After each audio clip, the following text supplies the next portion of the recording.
क्या आप जानते हैं भारत की किस्मत बदलने वाली एक लड़ाई सिर्फ कुछ घंटों में खत्म हो गई थी।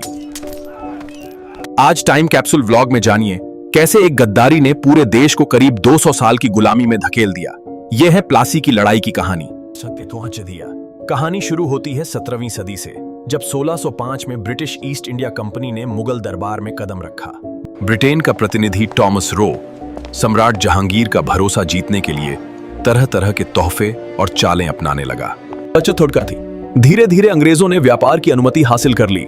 1618 तक उन्हें भारत में व्यापार करने का अधिकार मिल चुका था और 1647 तक देश भर में उनकी दर्जनों फैक्ट्रियां स्थापित हो चुकी थीं। उधर यूरोप की दूसरी ताकत फ्रांस भी पीछे नहीं रहा।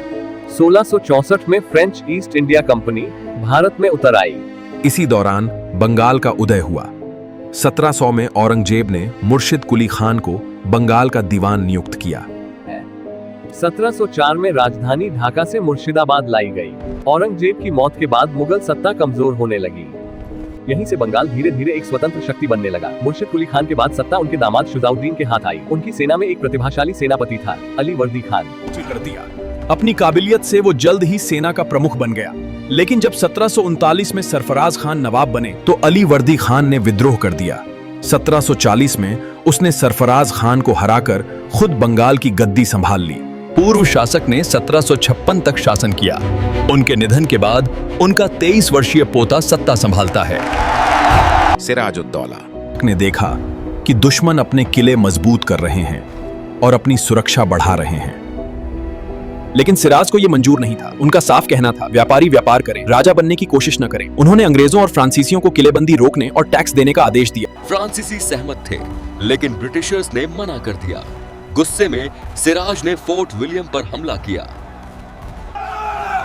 इस हमले के बाद एक भयानक घटना हुई। कई अंग्रेज भाग निकले, लेकिन दर्जनों लोगों को पकड़ लिया गया। उन्हें एक छोटी सी जेल में बंद कर दिया गया, जहां रात भर दम घुटने से अधिकांश कैदियों की मौत हो गई। इतिहास में यह घटना ब्लैक होल के नाम से जानी गई। जब यह खबर ब्रिटिश ऑफिसर तक पहुंची, तो वो मद्रास से सेना और जहाज लेकर बंगाल की ओर बढ़ा। डर के कारण सिराजुद्दौला तक ने समझौता कर लिया। इसमें व्यापार और सिक्के बनाने के अधिकार शामिल हुए। लेकिन क्लाइव का लक्ष्य सिर्फ व्यापार नहीं था।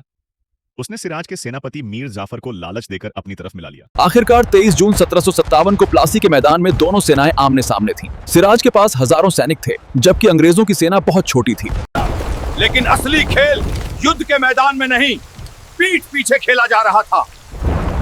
बारिश हुई, सिराज की सेना का बारूद भीग गया, जबकि अंग्रेजों ने अपने हथियार बचा लिए थे। मीर जाफर की बड़ी सेना बिना लड़े खड़ी रही। सिराज समझ चुका था कि उसके साथ धोखा हो चुका है। वह युद्ध भूमि से भागा, लेकिन बाद में उसे मार दिया गया। जीत के बाद अंग्रेजों ने बंगाल का खजाना लूट लिया। मीर जाफर नवाब तो बना, लेकिन असली सत्ता अंग्रेजों के हाथ में चली गई।